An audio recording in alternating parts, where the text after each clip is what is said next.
Imagine getting a chance to play the Isle of Armor DLC for 30 minutes before it even comes out. We got that for you. Let's do it.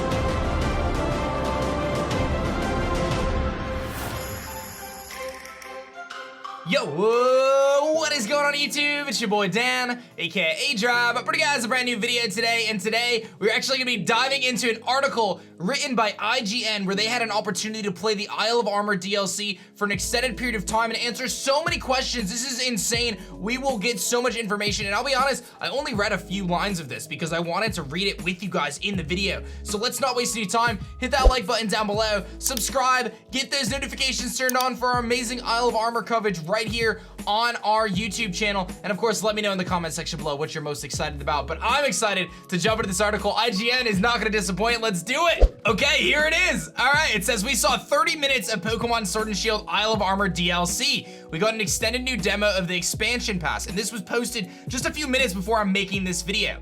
We first learned about the expansion pass in January. We've been served a trickle of information from everything from items to legendary Pokemon. And then we got treated to 30 minutes of uninterrupted gameplay. There are two things I want to point out from my hands-off demo. First, I noticed that the Pokemon in the first trainer battle were around level 60, the same as the highest level Pokemon in the trainer's party. Nintendo Demetrius Boggs told me that the new Pokemon expansion pass scale with your levels. That is insane, and this is massive news. So if you go into the Isle of Armor with a level 100 Pokemon, it is going to scale to your level 100 Pokemon. If you go into a level 15 Pokemon, it is going to scale to that.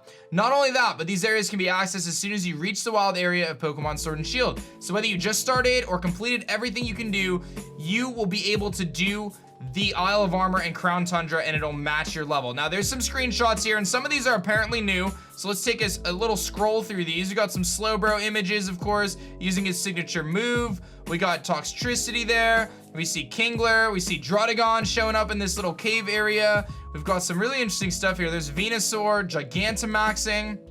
Oh my god, this is epic. Blastoise getting those big cannons off its back. Urshifu kicking everywhere, throwing his hands. Gigantamax Urshifu. We got the Cramomatic, of course, gonna be able to spit out some items. A nice little Chandelure. Mimikyu Dragapult's actually a pretty cool combination. Rillaboom and Grassy Terrain going for maybe drum beating. Looks like some characters making some max soup. Inteleon going up to his sniper tower.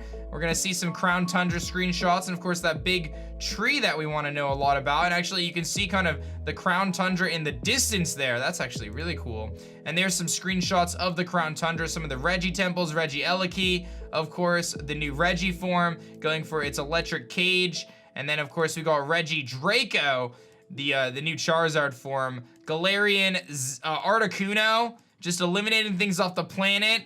Zapdos the Roadrunner doing big things, and then of course Galarian Moltres looking pretty cool. Look at this. It's a very interesting screenshot here. I wonder what this is. You can explore different parts of the cave. That looks like a Tauros right there. I can't really quite make out what the other Pokemon are at first glance. Manectric, and then you can see this is from the Crown Tundra being able to do this new stadium challenge thing and kind of do double battles. There's Duraludon, Charizard, Snorlax, and I think we are back to the beginning. So some great screenshots there. We'll close out of that. As of now, we're unsure whether the DLC areas will continue to scale with your level or if the areas become locked to the level of your party when you first visit, but we'll update as soon as we hear back from Pokemon. This is great news, so this is good stuff. We already knew that it would include an additional wild area, but the demo confirmed the entirety of the island is basically one massive area, like wild area. It says many interviews during the story, the camera swept over each spot, creating a beautiful panoramic effect that highlighted the topography of the island. It seems as though these areas can be explored as soon as you get to the island without needing to progress in the story, so you can do whatever you want. Each of these micro areas seem to be a little bit more full with environmental touches like logs or trees than the mainland wild area was. I also saw Pokemon interact with their surroundings in ways I hadn't before.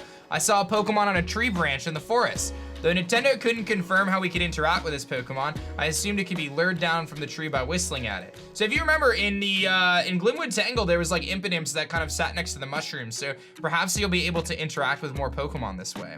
I saw a huge, and I mean massive, Wailord in the water from the beach. I'm not sure whether this was 2-scale representation, or if it was part of the story or had some other purpose, but most likely it was just a wild Pokemon in the overworld. I know it's not surprising, but seeing a giant Pokemon in the water brought me joy in that moment. Overall, I saw a large variety on the island, and I'm happy to report that a few of my personal favorites return. Heracross, please! I did ask if the large inclusion of old Pokemon previously unavailable in Sword and Shield was a response to player feedback, but they said that it was already in development before Sword and Shield were released, so it seems as though it was always the plan, though he couldn't be certain. So I'm pretty sure, like, that was pretty much what I thought anyway. And then, of course, there's more to the demo than just a tour of the island. I got to see the first 30 minutes of the story, which included introductions to Clara in Sword or Avery in Shield, Mustard, a legendary Pokemon trainer who once trained Leon and now trains you, and then the other NPCs of the Master Dojo. Because this demo was for Sword, the Poison-type character, and our rival, Clara, greeted us upon arrival. She quickly outed herself as self-interested mean girl type, but her antics were nevertheless amusing. After defeating her in battle, she instructs you to not approach the dojo. However, this is the course you must go to progress in the story. Once inside the dojo, after a quick battle, you get to choose the introduction of a move tutor that accepts the Armorite Aura as payment. So you use these Armorite Auras for a move tutor. It's kind of like heart scales. Then Mustard explains that the dojo's apprentices must complete 3 trials in order to earn the dojo's sacred armor. One of the challenges involves collecting max mushrooms, which are used to create the max soup, which unlocks the ability to Gigantamax. I only saw a single different trial. It reminded me of the mini games you might encounter as part of Sun and Moon's Island Challenge, except less involved. It's worth mentioning I saw a mysterious Pokemon looking over the main character from the top of the dojo. Because of the previous materials for the DLC, we know that this is Kubfu, a fighting type legendary that evolves into Urshifu. We know this Pokemon is an integral part of the story for the Isle of Armor DLC, and its evolution is dependent on which of the towers you take on, the Tower of Darkness or the Tower of Water.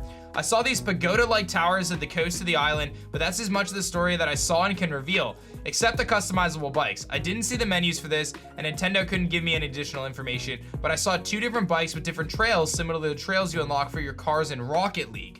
I loved exploring the wild area and catching a variety of new Pokemon in Sword and Shield. In fact, it was one of my new favorite features. Considering that the Isle of Armor DLC seems right up my alley, though I do hope the story is robust on its own and doesn't rely on Pokemon catching as a way of artificially pad its playtime too much. Then again, who doesn't like catching Pokemon in new places?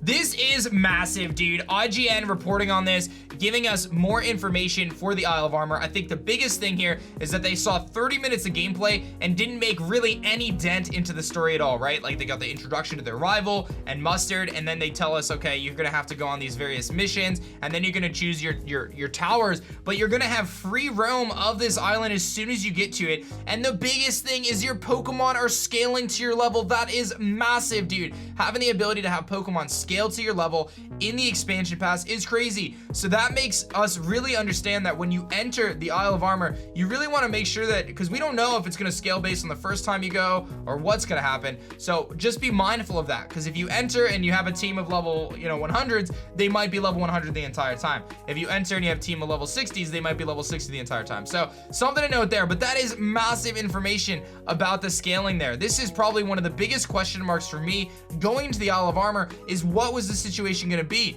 Is it going to be that they're going to be scaled? Is it going to be that they are going to just be continuing from the story? Like, what is going to happen? But this is very, very interesting, man, and probably one of the biggest takeaways there.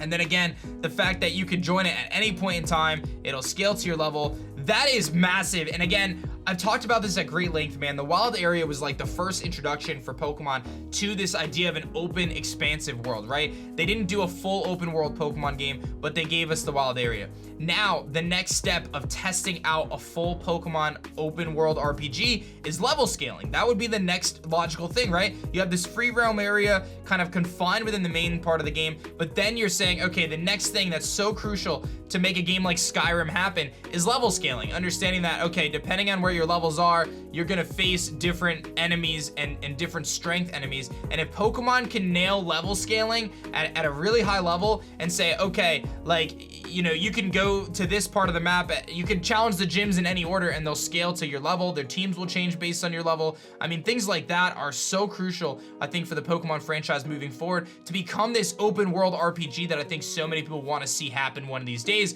It seems as though they're really taking that to heart and really kind of jumping into that and testing it out if this is indeed what's going on. And again, another massive takeaway is just the idea that they got to see 30 minutes of footage and didn't even scratch the surface. Now, I'm going into this DLC expecting it to be like a 3 to 4 hour kind of story aspect.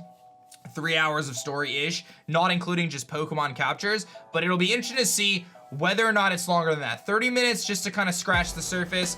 Maybe we do get to that 3 to 4 hour mark. I'm not expecting 10 hours or anything like that, but definitely pretty interesting, man. I'm so excited for the Isle of Armor. We're so close, guys. Hit that like button down below. Subscribe if you guys are new, and I'm gonna catch you guys in the next one, man. We've got some great videos coming out today as well, so keep an eye on the channel. But man, IGN bringing us this fire article today. Super excited about it, guys. I'll catch you guys in the next episode. If you guys like this video, and I know you did, I'm sure you're gonna love this video, but YouTube thinks that you're gonna like this video. So check one of the two videos, and I'll catch you guys in the next one. Peace.